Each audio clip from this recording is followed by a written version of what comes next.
Today with Rupert Lowe, Reform MP. Why are you here today, Rupert?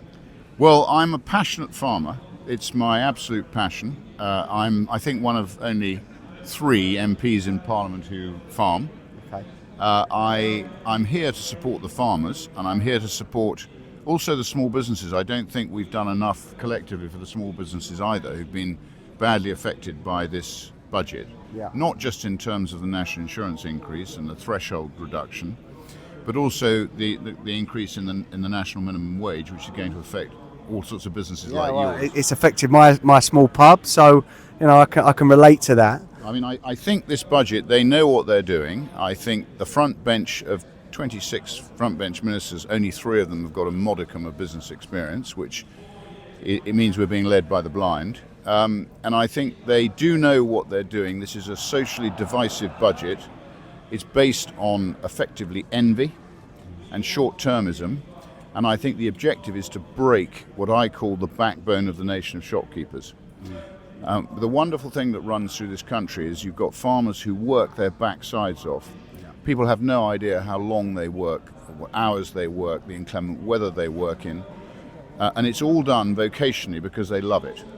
They produce valuable food for an overpopulated island, and ultimately, yes, they may have asset wealth, but they have no income and very little savings. Yeah, and it's a vital service to the country, isn't it? No farmers, no food, as we see around. It's a vital service for the country, and obviously there are a number of other things, but they're downstream, the power of the supermarket oligopolies and that sort of thing, which needs to be dealt with. But I think to try and break up the backbone of this country and damage the continuity of farmers, of small businesses, effectively it's going to damage communities.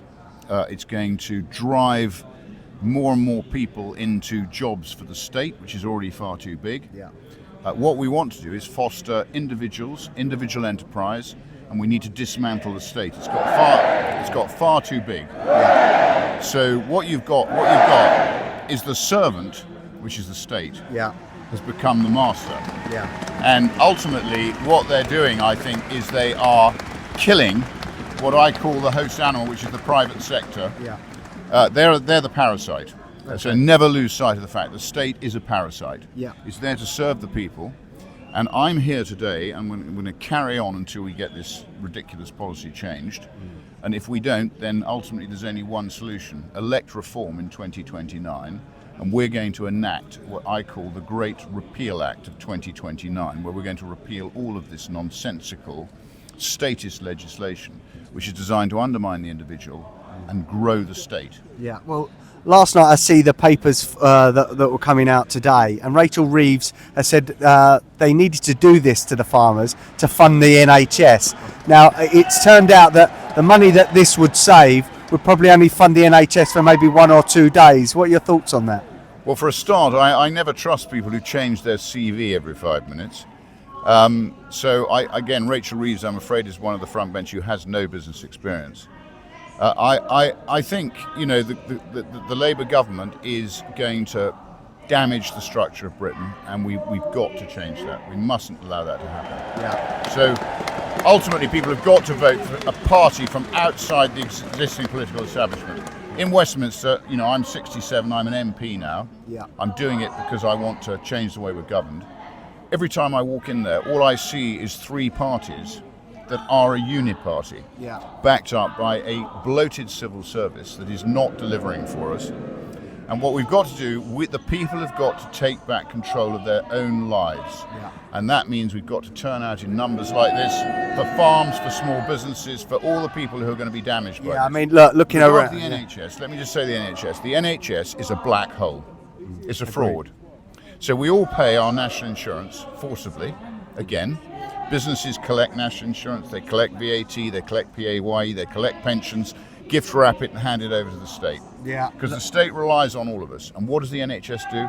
It's not a question of more money. It's a question of making changes within the NHS and actually driving the front end of the NHS to ensure that they understand their job is, having collected this money in national insurance, they're supposed to be treating the people who need treating. Yeah. But actually what's killing us is immigration, legal and illegal, It's flooding our systems, and we just don't have the bandwidth to be able to deal with it. So it means that the people who've paid in all their lives are having to go and seek private care, or they're dying. The NHS doesn't really care about people dying, it's a statistic. So I think we've got to all start to take control of our own destiny. The British people are so decent and so long-suffering, but I hope they're on the turn, because if they don't fight for it now, they're going. Listen to this. This is. It's amazing how many people are here. This is good stuff. We like this. So no, they need to fight for what we've got. We've got the most decent country in the world. We've got to fight for it. Well said, Rupert. And I mean, a lot of people have lost trust in politics, and I hope that in 2029 reform bring that back. It's the only chance we've all got. As George Galloway said, the rest of Parliament is basically two cheeks of the same backside. There's no difference between blue and red. Yeah, and I agree. Thank you, Rupert, for your time today. Good to see you. Nice to see you. Take care. You've got plenty there.